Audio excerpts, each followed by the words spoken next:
Hello, everyone. I just wanted to share with you some things that help me be productive in my job.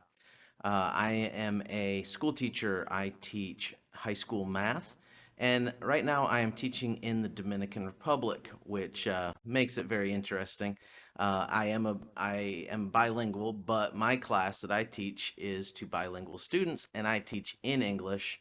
But recently, with the pandemic and things, the Minister of Education has closed all the schools for in-person classes. So all of our teaching right now is all online. And that makes it a little bit challenging. So what I had to do, I guess it was about a year ago now, is really kind of transition all of my teaching from classroom style teaching to virtual teaching. One of the biggest things that I did was I flipped my classroom. In other words, my students watch the video of me teaching the material, and then when we do live classes, which usually are only 2 days a week, so it's not, we don't have a lot of live classes to work with, 2 days a week, the students will do work with me, ask questions, and we try to do more interactive activities during the live classes. But when they're at home, they're able to watch my videos, and there's some benefits to that. They can go back and watch the video multiple times and things like that. So it's been good and it's been bad. It's had pros, it's had cons. I guess like with anything. Well, let's kind of jump into it. Let me first of all talk about the audio that, how do I get my audio on my videos? Well, I have, hardware and things like that, a microphone, obviously you can see that. Um, but I also use a software and it's a great app. It's called Crisp Audio, Krisp, Crisp Audio. And what Crisp Audio does is it takes out all the noise. I live in the Dominican Republic. It's a very noisy place. All of our houses are concrete block, and the windows aren't extremely airproof, airtight. And so we have a lot of sound that comes in from the street, things like that. But if you'll notice on this video, you can't really hear any of those. In fact, I can clap my hands, I can snap my fingers, and you're not going to be able to hear that. I can hear it, but you can't hear it because Crisp Audio is filtering all that stuff out. So it's a really, really cool app. I think it's $5 a month is what I pay for it. There is a free version of that as well.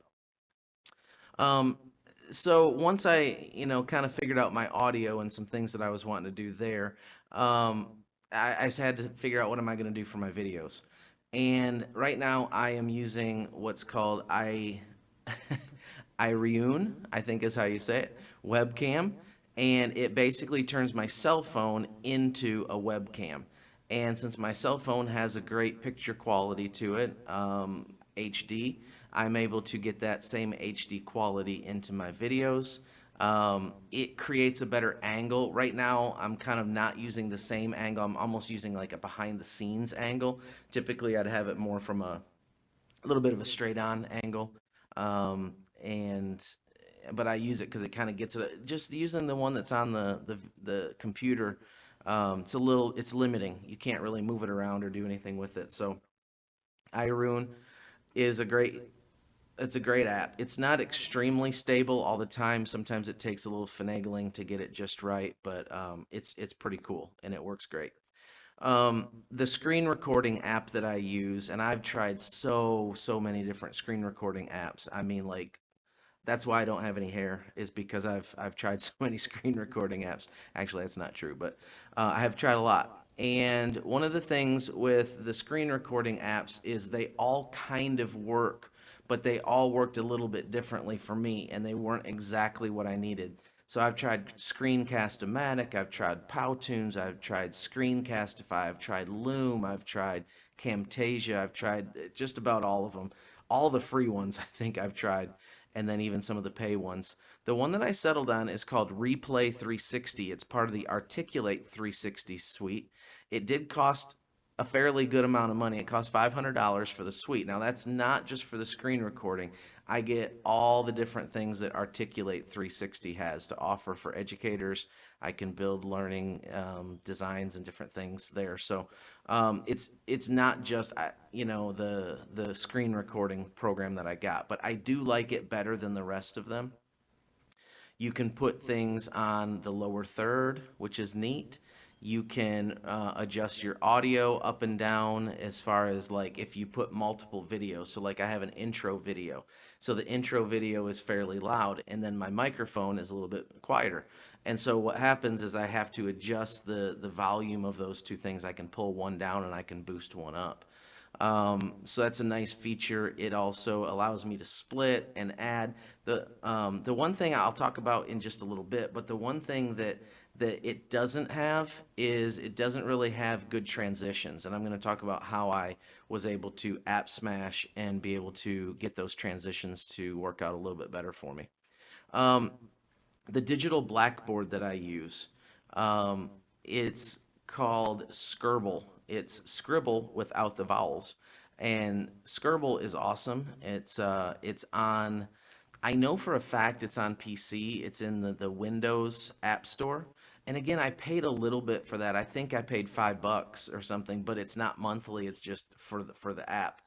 And it's great. I'm able to do some things. I'm showing you right now some of the different things that I can do where I can change the color and I can input pictures and I can use text and I can basically do about anything I want. Now, I'm a math teacher, and so one of the classes that I teach is geometry. It is somewhat limited in geometry, although it does have shapes. So I do a lot of my geometry teaching right there in Scribble. But there are some limitations to the shape. So one program that I found that helps me there is when I need to do different things with a compass, a protractor, things like that. I use this app, or it's a website really. It's called MathsPad. MathsPad. And on MathsPad, I'm able to use, you can see I'm able to use protractors and compasses and measure things and show the students exactly how to use those instruments and measure and get things, the way that they're supposed to have them. So it's a pretty cool app that I was able to find. Um, my intro video that I did, I recorded that on Windows Movie Maker. I could have probably done it in several different things, and I'm probably going to redo it at some point. But I was able to really kind of make a decent, it's got a little jingle to it, and I'll play it for you so you can check it out.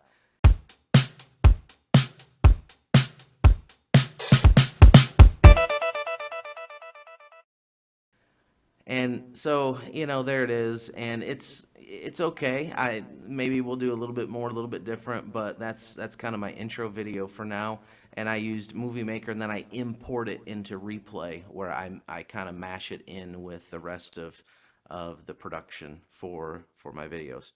Okay, so this kind of brings me back to the transitions.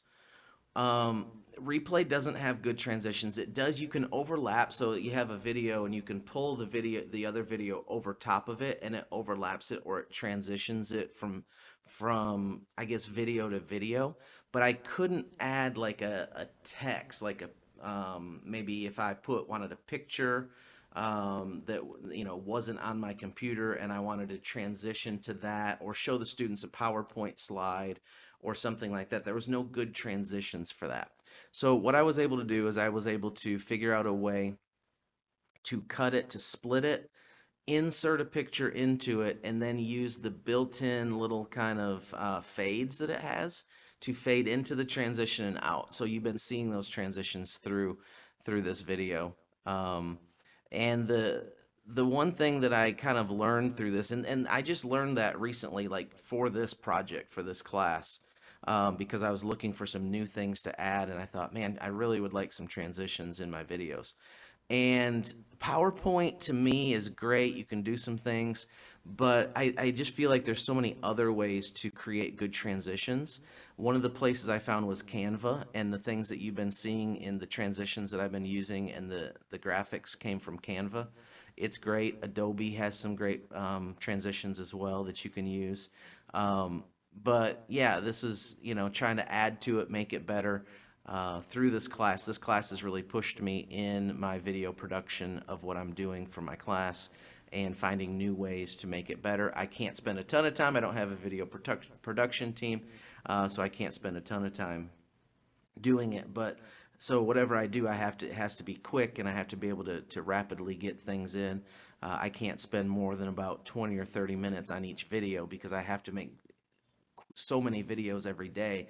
I can't spend a ton of time doing that. So these are the things that I found that work quickly, easily. Some of them are a little bit more expensive than others. Some of them are free, but I've kind of mashed them all together to make these videos. I'm just going to kind of end with one of my videos. I'll just show you just a little bit about it. I won't show you too much because I know you can't take too much math, but I'll show you just a little snippet of one of my videos and kind of how I put those things together. Thanks. Before, let's see what we get when we do this one. All right. So what I told you was let's go ahead and write down our X and our X. We're going to put our parentheses on here. And now we can look at our signs. Let's try to figure out our signs. So we have a negative, positive. Negative, positive. Come down to the sign matrix. Let me erase this stuff. Negative, positive. All right, where's the negative, positive? All right, there it is. Negative, positive. What is that going to yield to us? That's going to yield a negative, negative. Okay, it's going to yield a negative, negative.